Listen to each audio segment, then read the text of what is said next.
Hi నమస్తే అండి. అందరూ ఎలా ఉన్నారు? అందరూ బాగున్నారని ఆశిస్తున్నాను. Welcome back to our channel. ఇవాళ నేను ఏకాదశి గురించి నాకు తెలిసిందంతా మీతో షేర్ చేసుకుందామని ఈ వీడియో చేస్తున్నానండి.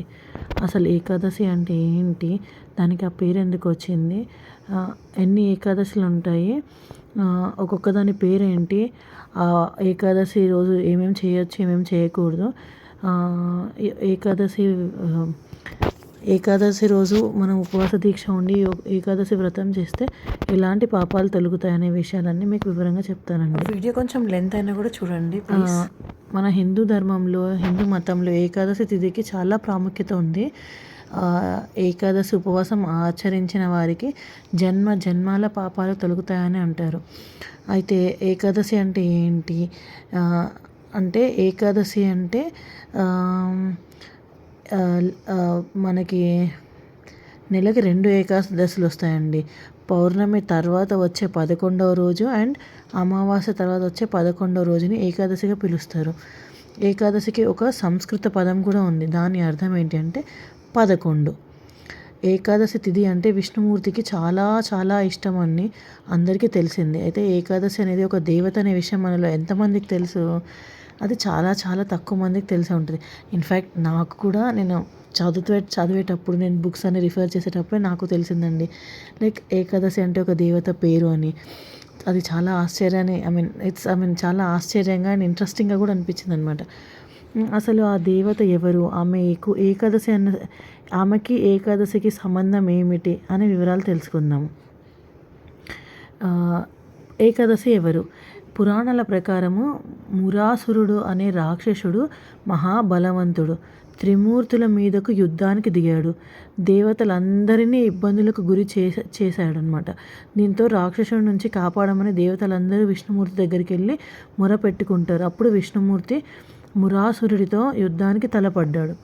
వారి మధ్య భీకరమైన యుద్ధం ఎన్నో సంవత్సరాలు జరిగింది. కానీ గెలుపు ఓటమి అనేది ఎవరికి రాలేదనమాట. ఆ సమయంలో విష్ణుమూర్తి అలసట తీర్చుకోవడానికి ఒకరోజు ఒక గుహలోకి వెళ్తాడు. అప్పుడు నిద్రిస్తున్న విష్ణుమూర్తిని చూసి మురాసురుడు విష్ణువు నిద్రలో ఉండగా సంహరించాలని గుహ లోపలికి వెళ్తాడండి. అక్కడికి వచ్చిన సంగతి గ్రహించిన విష్ణుమూర్తిలోంచి ఒక శక్తి ఉద్భవిస్తుంది. ఆ శక్తి పేరు ఏకాదశి. ఏకాదశి అంటే దేవత. ఆమె తన కంటి చూపుతోనే మురాసురుడు అనే రాక్షసుడిని భస్మం చేస్తుందన్నమాట. విష్ణుమూర్తి నిద్ర నుంచి లేచిన తర్వాత ఆమె భక్తికి మెచ్చి నీకేం వరం కావాలో కోరుకోమని అడిగాడు. అప్పుడు తాను ఒక ముఖ్యమైన తిథిగా నిలిచిపోవాలని, ఆ రోజు ఎవరైతే ఉపవాసం ఉండి విష్ణుమూర్తిని కొలుస్తారో వారి పాపాలకు విముక్తి కలగాలని కోరుకుంటుంది. అలానే ఆమె కోరిక మేరకు విష్ణుమూర్తి సరే అని అంగీకరిస్తారనమాట. ఏకాదశి ఉపవాస ప్రాముఖ్యత ఏంటి అంటే, ఏకాదశి రోజు చేసే ఉపవాసానికి చాలా చాలా ప్రాముఖ్యత ఉందండి.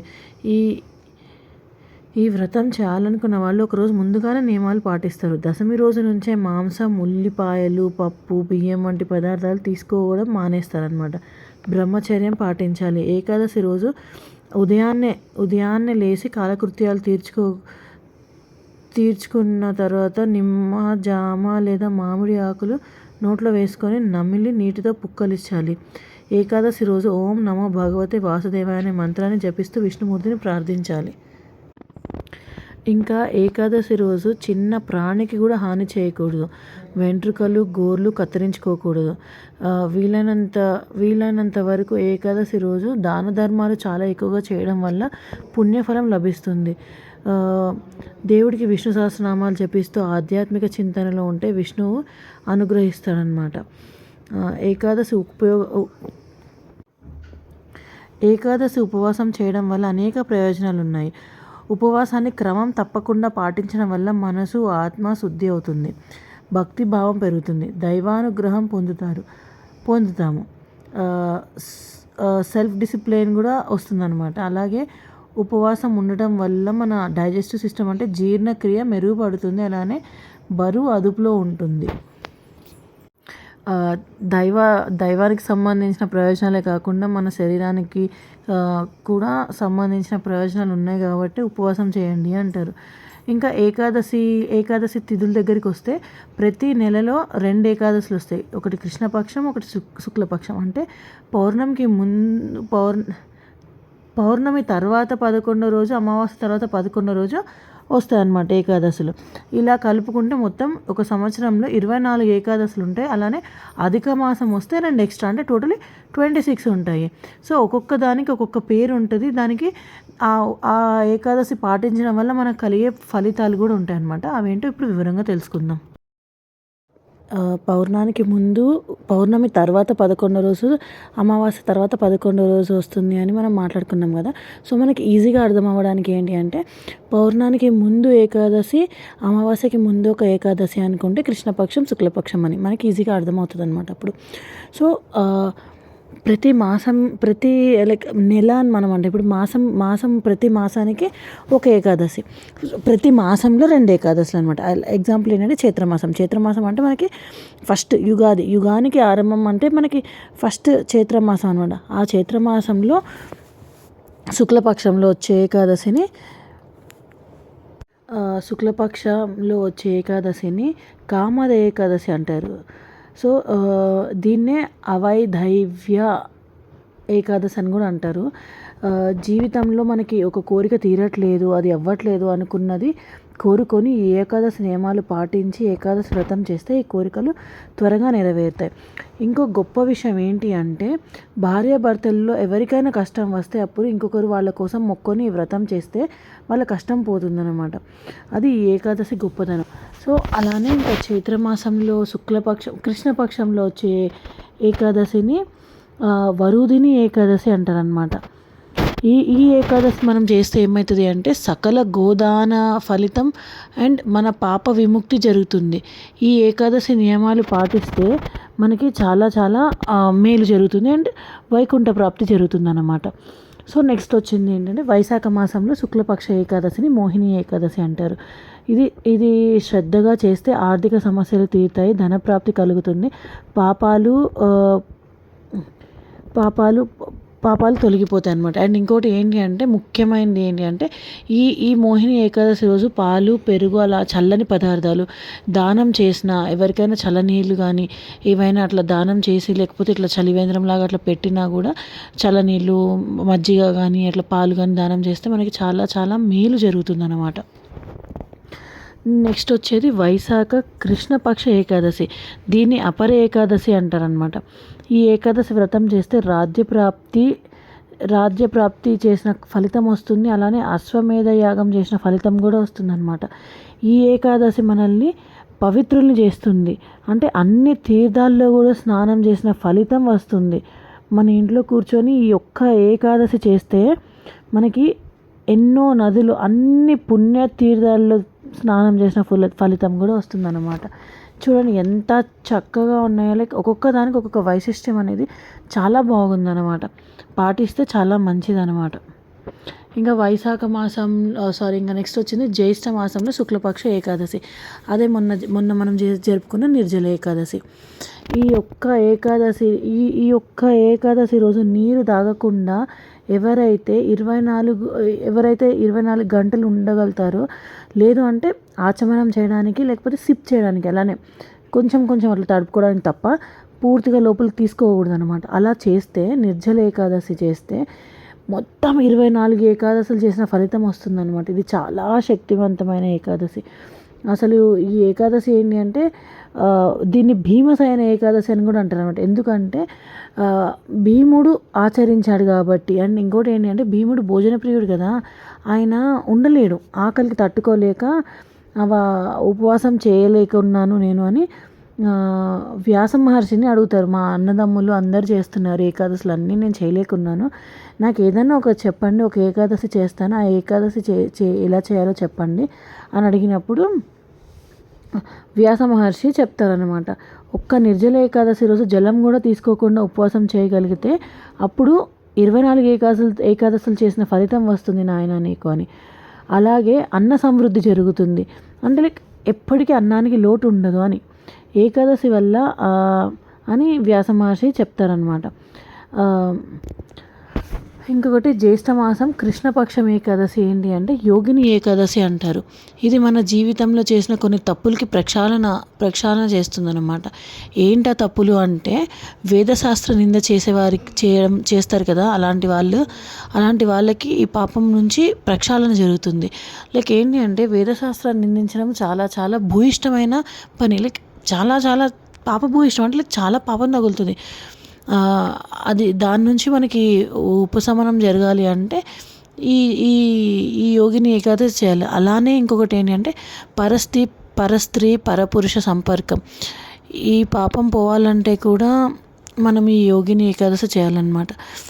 ఇది కలియుగం కాబట్టి ఇలాంటివి సహజమే అని అనుకుంటాము, కానీ ఏది సహజం కాదండి. మన పతనాన్ని మనమే తెచ్చుకుంటున్నట్లు అన్నమాట. అంతే. మనం ఎన్నో జన్మలు ఎన్నో ఎలాంటి జన్మలో ఎత్తి లాస్ట్లో మానవ జన్మకు వచ్చాం. ఈ మానవ జన్మ అనేది చాలా మహత్తరమైన జన్మ అనమాట. ఏంటంటే ఈ జన్మలో మాత్రమే మనము వివేకంగా ఆలోచించి విచక్షణారహితంగా ఉండగలము, వివేకంతో బతకగలం అనమాట. సో ఈ మానవ జన్మలో చేసే పొరపాట్లు తగ్గించుకొని మంచి పనులు, సేవా కార్యక్రమాలు, ధర్మపరంగా ఉన్నాము అనుకో, వచ్చే జన్మల్లో కూడా మనకి మంచి జన్మనే వస్తుంది. ఏ జన్మ వస్తుందో మనం చెప్పలేం, కానీ మళ్ళీ ఏదేదో పక్షి, పురుగు లేకపోతే జంతువులాగా పుట్టే కంటే మళ్ళీ మానవ జన్మే పుట్టాలి అంటే మనము ఈ జన్మలో మనకు వచ్చిన ఈ జన్మని సద్వినియోగం చేసుకొని మంచి చేసుకోవాలన్నమాట. సో అది అన్నమాట. ఇంకోటి ఏంటి అంటే జ్యోతిష్యం అనే జనాలు దోచుకుంటుంటారు కదా, అలాంటి వాళ్ళ పాపాలు కూడా పోతాయి. అండ్ ఇంకొక మెయిన్ ఏంటి అంటే ఈ యోగిని ఏకాదశి చేస్తే కుష్ఠరోగం కూడా పోతుందండి. అన్నీ ఏమంటారంటే డాక్టర్లకు అంతు చిక్కని రోగాలు, చాలా దీర్ఘకాలికంగా ఉన్న కొన్ని రోగాలు ఉంటాయి కదా, అలాంటి రోగాల్ని కూడా ఈ యోగిని ఏకాదశి చేయడం వల్ల తొలగుతాయని నమ్మకం అనమాట. ఏదైనా కూడా నమ్మకంగా చేస్తే మాత్రం జరుగుతాయండి. దేవుడు మనల్ని చిత్తశుద్ధి, నమ్మకము, ప్రేమ, భక్తిగా కోరుకుంటాడు. నాకు ఇలానే చెయ్యి, అలా చెయ్యి, నాకు ఇంత గ్రాండ్గా చేయని అసలు అనుకోడు. కానీ మనం ఎంత ప్రేమగా, ఎంత నమ్మకంగా, ఎంత భక్తిగా చేసుకొని మనకి ఉన్నంతలో దేవుడికి ఒక పండు ఉంటే పండు లేదా నీళ్ళైనా సమర్పించి ఉపవాసం ఉండొచ్చండి. దేవుడికి నాకు ఇదే పెట్టు నువ్వు అని అడిగారు. ఒక పువ్వు పెట్టి, ఒక పండు పెట్టి, ఇన్ని నీళ్లు పెట్టి, ఆయనకి దీపం పెట్టి అగరబత్తులు వెలిగిస్తే చాలండి. చాలా ఇష్టం ఆయనకి, అంతే.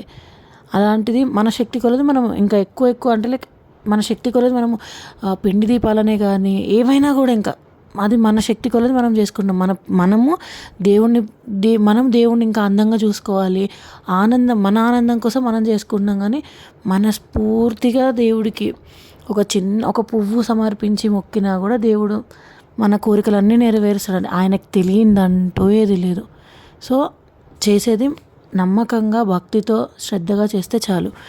అండ్ ఇంకోటి ఏంటంటే ఇప్పుడు ఈ తప్పులన్నిటికీ ఈ ఏకాదశి ఒక్కటి పరిహారం అనుకొని ఆ తప్పులన్నీ చేసి ఏకాదశి చేస్తే అయిపోతుంది అనుకోకూడదు అన్నట్టు. ఒక్కసారి తప్పు చేయకూడదు అనుకుంటే ఒకసారి అనుకుంటే మళ్ళీ దాని వైపు తిరిగి చూడకూడదు అనమాట. సో ఏంటి అంటే మనం ఏదో తప్పు చేసాము, ఆ తప్పును సరిదిద్దుకున్నాము అని అనుకున్న తర్వాత మళ్ళీ ఆ తప్పు వైపు వెళ్ళకూడదు, ఏదైనా కూడా జీవితంలో. సో అది మన గ్రోత్కి, మన ఎదుగుదలకి అదే మొదటి మార్గం అనమాట. అలా అనమాట. అండ్ నెక్స్ట్ వచ్చేది ఏంటి అంటే ఆషాఢ మాస శుక్లపక్ష ఏకాదశి. ఈ ఏకాదశిని శయన ఏకాదశి అంటారు. దీన్నే తొలి ఏకాదశి అని కూడా అంటారు అనమాట. ఈ రోజు నుండి చాతుర్మాస్యం మొదలవుతుంది. శ్రీ మహావిష్ణువు యోగ నిద్రలోకి వెళ్ళే రోజు ఇదే అనమాట. ఈరోజు ఉపవాసం చేయగలిగితే కనుక దేహశుద్ధి, కార్యశుద్ధి లాంటివి చాలా మంచి మంచి విషయాలు జరుగుతాయి. ఈ ఏకాదశి చాలా పవిత్రమైనది అండ్ చాలా చాలా ముఖ్యమైనది అనమాట. సతీ సక్కుబాయి దేహం వదిలేసిన రోజు ఇదే. ఈ 24 ఏకాదశుల్లో మహానుభావులు చాలామంది పుట్టడం లేదా దేహం విడిచిపెట్టడం చేశారు. ఎందుకంటే అది చాలా పవిత్రమైన రోజులు. ఇది తొలి ఏకాదశిని ఎందుకు పేరు అంటే యాక్చువల్లీ తమిళులకి ఇది తులై మాసం అన్నమాట. సో మనము ఆ తులైని కాస్త తొలి అని అరగదీసాం అన్నమాట. ఈ చాతుర్మాస్యంలో వచ్చే 8 ఏకాదశులు చేస్తే శ్రద్ధగా, భక్తితో మొత్తం 24 ఏకాదశులు చేసిన ఫలితం వస్తుందన్నమాట. తర్వాత వచ్చే ఏకాదశి ఏంటంటే ఆషాఢ కృష్ణపక్ష ఏకాదశిని కామిక ఏకాదశి అంటారు. ఈ ఏకాదశిని మనము భక్తి శ్రద్ధలతో నమ్మకంతో చేస్తే కనుక మన పోయిన స్థితి మళ్ళీ తిరిగి వస్తుందన్నమాట. అంటే లైక్ ఏంటి అంటే కొంతమంది లైక్ ఎగ్జాంపుల్ అనమాట ఇది, నాకు తెలిసిందే చెప్తున్నాను. ఇది ఏంటి అంటే లైక్ కొంతమంది బాగా బతికుంటారు, తర్వాత ఏదో కష్టం వల్లనో లేకపోతే ఏదో మోసం వల్లనో వాళ్ళు మొత్తానికి ఇంకా వాళ్ళ జీవితము అనుకున్న దానికన్నా కింది స్థాయికి వెళ్ళిపోయి ఉంటుంది. సో అలాంటి వాళ్ళు ఇది శ్రద్ధగా చేస్తే ఏంటంటే వాళ్ళు పోయిన స్థితి మళ్ళీ చేకూరడమే కాకుండా ఇంకా ఉన్నతమైన స్థితిలో కూర్చోబెడుతుంది అన్నమాట ఈ ఏకాదశి. ఎగ్జాంపుల్ ఏంటంటే జాబ్ పోయింది అనుకుంటే ఈ ఏకాదశి చేస్తే పొందగలం. అలాగే ఫ్యామిలీ ప్రాబ్లమ్స్ నుంచి కూడా ఈ ఈ ఏకాదశి మనల్ని బయటపడేస్తుంది. అంటే లైక్ వైఫ్ అండ్ హస్బెండే కాదు, ఇంట్లో కలహాలు, మనశ్శాంతి లేకపోవడము, చిన్న చిన్న చిరాకులు, అలా ఇంకా ఇంకోటి ఏంటంటే రోగహరణ శక్తి ఏకాదశికి ఉంది. అంటే ఈ ఏకాదశిలో ఏ ఏకాదశి చేసినా మనకి ఆరోగ్యము, ఆయుష్, ఆనందము, మనశ్శాంతి వస్తాయని మాత్రం నాకు అర్థమైందండి. ఎందుకంటే ఈ 4 ఉంటే మనిషి ఎక్కడున్నా సంతృప్తిగా బతుకుతాడు. సో ఈ ఏకాదశి ఏ ఒక్కటి చేసినా పర్వాలేదు, అన్నీ చేసుకున్నా పర్వాలేదు, కట్టిక ఉపవాసం ఉండాల్సిన అవసరమే లేదండి. అంటే ఏంటంటే పాలు పండ్లు తీసుకొని మనకి చేతనైనంత దేవుని నామస్మరణ చేసుకుంటూ జపం చేసుకుంటూ ఉంటే మనకి ఏంటి అంటే పరుల చింతన, వేరే వాళ్ళని దూషించడం కానీ, వేరే వాళ్ళని తక్కువ చేసి మాట్లాడడం కానీ అట్లాంటివన్నీ పోతాయి మనకి.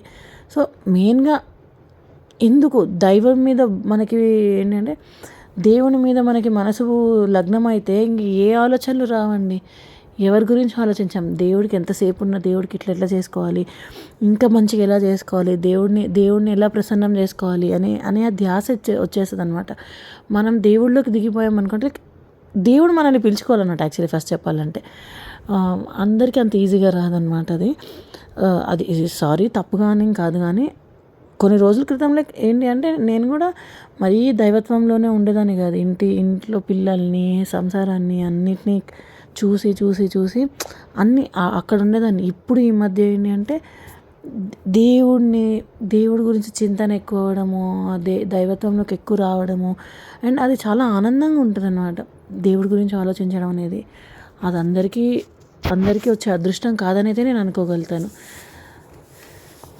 ఆ దేవుడి గురించి ఆలోచనలో, దేవుడి చింతనలో ఉండేవాళ్ళు చాలా అదృష్టవంతులండి. దేవుడు ఏమంటారంటే మాయ అనుకుంటాం, కానీ ఆ మాయలోనే ఉండి అదే దాంట్లో నుంచి బయటకు వచ్చి అందరితో కనెక్షన్స్ ఎలా మనం మంచిగా పెట్టుకోవాలి, అంటే తామరాకు మీద నీటి బొట్టులాగా ఎలా బతకాలనేది నేర్పిస్తాడు దేవుడు. అందరూ నా వాళ్ళు అనుకొని అటాచ్మెంట్స్ ఎక్కువ పెంచుకోకుండా ఉండడానికి, అన్నీ సత్యం, నేనే సత్యం అని చెప్పేది చాలా తెలుస్తున్నాయి. మనం ఇంకా మళ్ళీ వచ్చేద్దాం ఇక్కడికి. నెక్స్ట్ వచ్చేది ఏంటంటే శ్రావణ మాసం అనమాట. శ్రావణ మాసంలో శుక్లపక్ష ఏకాదశిని పుత్రద ఏకాదశి అంటారనమాట. ఈ ఏకాదశి చేస్తే పుత్ర సంతానం కలుగుతుందన్నమాట. ఇంకా నెక్స్ట్ శ్రావణ మాస కృష్ణపక్ష ఏకాదశిని అజయ ఏకాదశి అంటారు. ఇది చేస్తే శ్రీ మహావిష్ణు ఇది చేస్తే తురియత్ జన్మలు రావటం, తురియత్ జన్మలు వస్తాయన్నమాట. అంటే ఏంటంటే ఈ ఏకాదశి రోజు శ్రీ మహావిష్ణుని తులసి దళాలతో పూజ చేయాలన్నమాట. తురియత్ జన్మలు అంటే ఏంటి అంటే వచ్చే మోక్షం. అందరూ దేవుడిని ఏమడుగుతామమ్మా అని భక్తి మార్గంలో ఉన్న వాళ్ళని అడిగితే నాకు మోక్షం వస్తే చాలు అని. మోక్షం రావడం అనేది అంత ఈజీ విషయం కాదంటండి, చాలా కష్టపడాలి. అండ్ ఇప్పుడు మనం దేవుడిని ఏమని కోరుకోవాలి అంటే నాకు నెక్స్ట్ వచ్చే జన్మలు కూడా మానవ జన్మ, మంచి జన్మ రావాలి అనే కోరుకోవాలి అనమాట. సో అది తురియత్ జన్మలు రావడానికి ఈ ఏకాదశి మనకి సహకరిస్తుంది. ఈ ఏకాదశి అనమాట. తురియత్ జన్మనే కాకుండా దైవభక్తి కూడా ఉన్న జన్మ వస్తే ఇంకా కొంచెం ముందుకు వెళ్తాం అనమాట. దైవభక్తి ఉంటే మళ్ళీ వెనక్కి వెళ్ళము మనము. తుచ్చమైన జీవితం అండ్ మళ్ళీ మనిషి జన్మ రావటం చాలా కష్టం అనమాట. సో అలా వెళ్ళకుండా ఈ ఏకాదశి మనల్ని ఆపుతుందన్నమాట. లైక్ దేవుడు మనకి నువ్వు ఒక మెట్టు ముందుకు వచ్చావు, నా ఆరాధనలో నువ్వు ఒక మెట్టు ముందుకు వచ్చావు, నేను కింద స్థాయిలోకి పడేయలేను అని దేవుడికి మన మీద కరుణ దయ కలిగి మనకి మళ్ళీ జన్మ వస్తే కూడా ఆయననే దగ్గరుండి మనల్ని కాపాడుకుంటాడు అనమాట. ఆయన ఏం చేస్తాడంటే ఏకాదశి వ్రతం చేస్తే మనకి ఆపన్ నివారణ వస్తుందన్నమాట. అంటే ఏంటంటే కష్టాలు రాబోతున్నాయన్నా, ఎవరైనా కష్టాల్లో ఉన్నా వాటిని నివారించుకోవడానికి దేవుడే సహాయం చేస్తాడంటండి. కొన్ని పురాణాల ప్రకారం ఏంటి అంటే హరిశ్చంద్రుడు ఈ ఏకాదశి పాటించడం వల్లనే తిరిగి ఆయన రాజ్యం, భోగం మళ్ళీ అన్నీ పొందగలిగాడు అనమాట కాటికాపరి నుండి అని కొన్ని పురాణాల్లో చెప్తున్నారు. తర్వాత వచ్చేసి భాద్రపద మాస శుక్లపక్ష ఏకాదశిని పరివర్తన ఏకాదశి అంటారు. ఈ ఈ ఈ ఏకాదశి రోజు అంటే ఈ ఏకాదశి రోజు ఏంటంటే మహావిష్ణువు యోగ నిద్రలోకి వెళ్ళారు కదా తొలి ఏకాదశి నాడు. అయితే ఆయన ఎడం పక్క పడుకోండాడు అనమాట. సో ఏంటంటే ఎడం పక్క నుండి కుడి పక్కకి ఒత్తిగిల్లే రోజే ఈ పరివర్తన ఏకాదశి అంట. పరివర్తన జరుగుతుంది కాబట్టి అంటే లైక్ ఎడం పక్క నుండి కుడి పక్కకి తిరుగుతారు కదా. మనం నిద్రలో ఉన్నప్పుడు లెఫ్ట్ సైడ్ పడుకొని మళ్ళీ రైట్ సైడ్కి తిరుగుతాం కదా. సో అలానే దేవుడు కూడా అంట తొలి ఏకాదశి రోజు యోగ నిద్రలోకి వెళ్తారు. అప్పుడు ఎడం పక్కకు ఉన్నారనమాట. సో ఈ ఏకాదశి, ఈ భాద్రపద మాస శుక్లపక్ష ఏకాదశి రోజు ఆయన ఏంటంటే ఎడం పక్క నుండి కుడి పక్కకి తిరుగుతారు అనమాట. దీన్ని ఒత్తిగిల్లడం అంటారంట. సో పరివర్తన జరుగుతుంది కాబట్టి దీన్ని పరివర్తన ఏకాదశి అంటారు.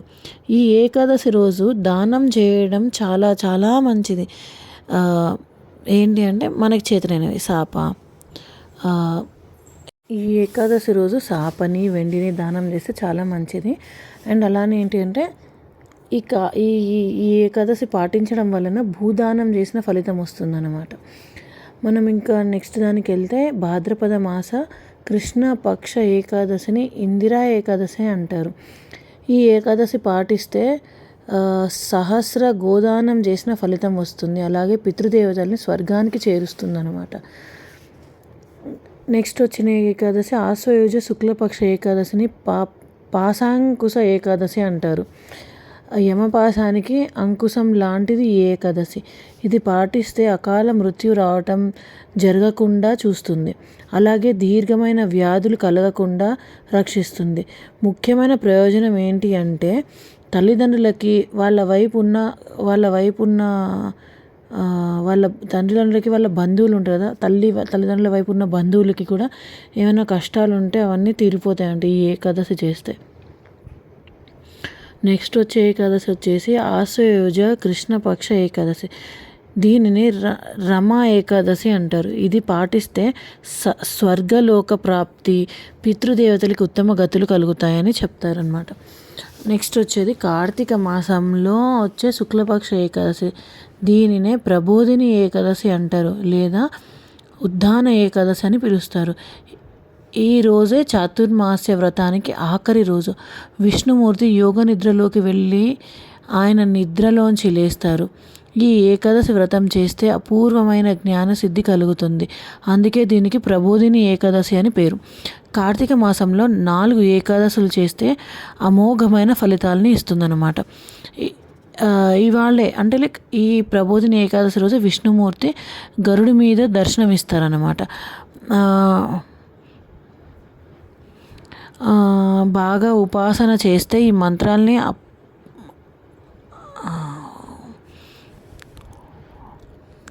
దేవుడిని బాగా ఉపాసన చేస్తే దేవుడి మంత్రాలని లైక్ ఏంటి అంటే అన్ని బీజ మంత్రాలని కాకుండా ఓం నమో భగవతే వాసుదేవాయ, హరే కృష్ణ లేకపోతే ఓం నమో వెంకటేశాయ ఇలాంటి మంత్రాలని బాగా మనము జపం చేసుకున్న, ఇంకొకటి ఏంటంటే అవి ఆ మంత్రాలు సిద్ధిస్తే మనకి నిజంగానే ఆ రోజు ఆ దేవుడి దర్శనం జరుగుతుందన్నమాట. అంటే ఇది కూడా ఈ గరుడ్మంతుడి మీద దేవుడు దర్శనం ఇచ్చేది కూడా ఏంటంటే మనము ఉపాసన బాగా చేస్తే దేవుడిని మనకి అది దర్శనం కూడా అవుతుంది అంటారు. ఎగ్జాంపుల్ ఏంటి అంటే మనకి ఆకాశంలో అక్విలా కాన్స్టిలేషన్ అని ఉంటుంది అనమాట. అది ఎలా ఉంటుంది అంటే గరుడ పక్షిలా కనపడుతుందంట. దీనిపైన సూర్యుడు ఉంటాడు. పురాణాల ప్రకారం సూర్యుడిని విష్ణుమూర్తి యొక్క మొదటి అవతారంగా భావిస్తారనమాట. సో సైన్స్లో చూసినా కూడా పురాణాల్లో చూసినా కూడా మనకి ఏంటి అంటే సైన్స్కి పురాణాలకి చాలా దగ్గర సంబంధం ఉంది అని ఒక నానుడి.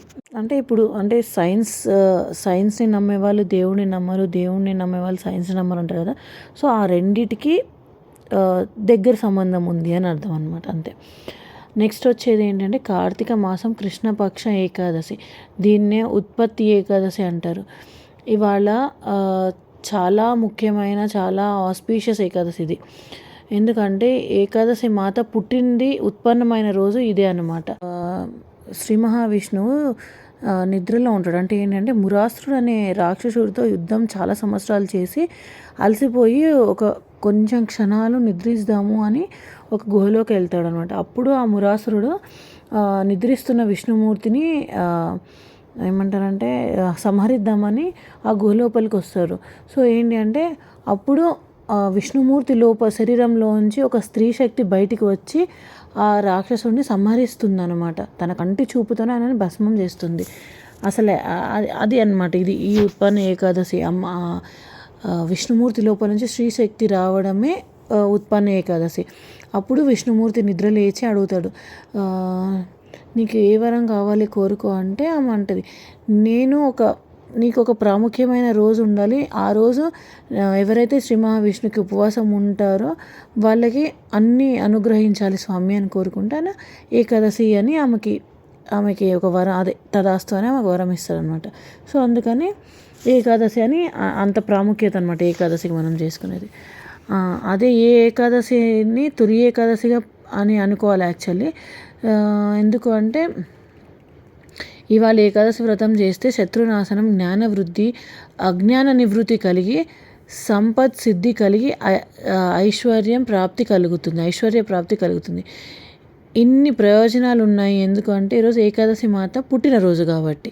సో ఇది తొలి ఏకాదశి అనుకుంటే ఏకాదశి కార్తీక మాసంలో వస్తుంది కాబట్టి పగలంతా ఉపవాసం చేసి రాత్రి భోజనం చేస్తాం కదా. ఇది మనకి ఆరోగ్యానికి మంచిది అండ్ ఏకాదశి ఫలితం కూడా దొక్కుతుందనమాట. ఇలా ఉదయం అంతా ఉపవాసం ఉండి సాయంత్రము నక్షత్రాలని చూసి మనము భోజనం చేస్తే దాన్ని నక్తం అంటారు. సో ఏంటంటే నక్తం చేస్తే చాలా మంచిదన్నమాట ఆరోగ్యానికి. కానీ దేవుడి ఫలితం దేవుడికి మన అన్నీ చెప్పుకుంటే తొందరగా చేరుతాయని అంటారు.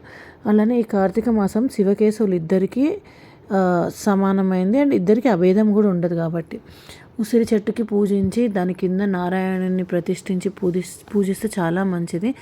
పూజించి భోజనం చేస్తే ఇంకా మంచిదన్నమాట. ఏకాదశి ఫలితం రావాలి అంటే ఉసిరి చెట్టు కింద నారాయణుని పెట్టి విష్ణు సహస్రనామం చదివి ఆయనకి ప్రసాదం పెట్టి అది అందరూ ఆరగిస్తే చాలా మంచిదన్నమాట. మనకి ఏంటంటే కార్తీక మాసం మనం ఎలానో చేస్తాం, ప్రతిరోజు చేసేవాళ్ళు ఉంటారు, కొన్ని ఇంపార్టెంట్ తిథులు చేసుకునే వాళ్ళు ఉంటారు. కాబట్టి ఈ కార్తీక మాసంలో ఖచ్చితంగా ఏకాదశి చేసుకుంటారనమాట. చాలా మంచిది, శివకేశవులకి ఇద్దరికీ చాలా మంచిది చేసుకుంటే. నెక్స్ట్ వచ్చేది మార్గశిర శుక్లపక్ష ఏకాదశి. దీన్నే మోక్షద ఏకాదశి అంటారు. తులసి దళాలతో ఈరోజు విష్ణుమూర్తిని పూజిస్తే మోక్ష ప్రాప్తి వస్తుంది. అధోగతి కలిగిన పితృదేవతలకి ఊర్ధ్వలోకానికి ప్రాప్తి కలుగుతుందన్నమాట. మనం కూడా మన మృత్యు అనంతరం ఊర్ధ్వలోకానికి వెళ్తాము. తర్వాత వచ్చే ఏకాదశి మార్గశిర కృష్ణపక్ష ఏకాదశి. దీనినే సఫల ఏకాదశి అంటారు. చెడు మార్గంలో ఉన్న పిల్లలు మంచి దారిలోకి వస్తారు. ఈ ఏకాదశి చేస్తే ఈతి బాధల్ని కూడా పోగొడుతుందన్నమాట.